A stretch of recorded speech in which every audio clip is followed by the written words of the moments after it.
আসসালামু আলাইকুম। খুবই অবাক একটা কাণ্ড। সেটা হচ্ছে যে আমেরিকা যে ভিক্ষা দিত, মোট কথা সাহায্য দিত, যে গম বাংলাদেশের জন্য তাদের আগের নানা কর্মসূচির আওতায়, সেই গম এখন কিনে নিতে হবে। এমনই একটি পরিস্থিতির মধ্যে পড়লো বাংলাদেশ, যে ভিক্ষার গম এখন কিনে নিতে হবে, কারণ এই কেনার মধ্য দিয়ে যেই অতিরিক্ত 35% যে শুল্ক, সেই শুল্কটা যাতে ঠেকানো যায়, এই মর্মে একটা চুক্তি আজকে দেখলাম যে চুক্তি হচ্ছে। আমি ভাবলাম যে চুক্তিটা দেখে যে গম কিনতে হবে 7 লাখ মেট্রিক টন কি প্রতি বছর কিনতে হবে। তো পরে আনন্দবাজার পত্রিকায় দেখছি যে একটা শিরোনাম দেখে অবাক হলাম, যে এতদিন সাহায্য আসতো সেই পণ্যই আমেরিকা থেকে সরকারিভাবে কিনবে বাংলাদেশ। স্বাক্ষর রবিবারই, আজকে স্বাক্ষর হয়েছে, বাণিজ্য চুক্তি চূড়ান্ত। কি দুঃখজনক ব্যাপার।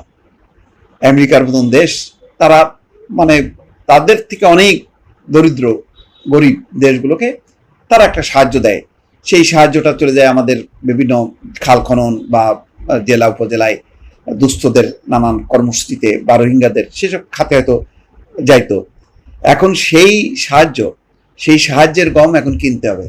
মানে আরেকটু ভাবে বললে হয়, যেটা মানে ভিক্ষার গম এখন টাকায় কিনতে হবে, কিনে ঠেকাইতে হবে। তাও নিশ্চিত না যে এটা কিনলেই মানে 35% শুল্ক যে বাড়তি ছিল সেটা প্রত্যাহার হবে, সেটা পরিষ্কার না। বাংলাদেশের সঙ্গে বাণিজ্য নিয়ে আমেরিকার আলোচনা চলছে।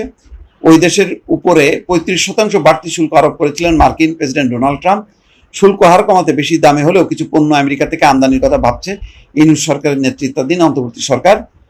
রবিবার সংক্রান্ত একটি সমঝোতায় দুই দেশ সই করবে। বাংলাদেশের বাণিজ্য মন্ত্রণালয় সূত্র বলছে যে প্রথম আলো বলছে যে আমেরিকা থেকে গম কেনার সিদ্ধান্ত নিয়েছে ঢাকা। এতদিন আমেরিকা থেকে সাহায্য হিসেবে আসতো এই পণ্য, কিন্তু এবার সরকারিভাবেও গম আমদানি করা হবে। তার জন্য স্বাভাবিকের চেয়ে বেশি টাকা খরচ করতে হবে ঢাকাকে, তার মানে ডলার দিয়ে কিনতে হবে।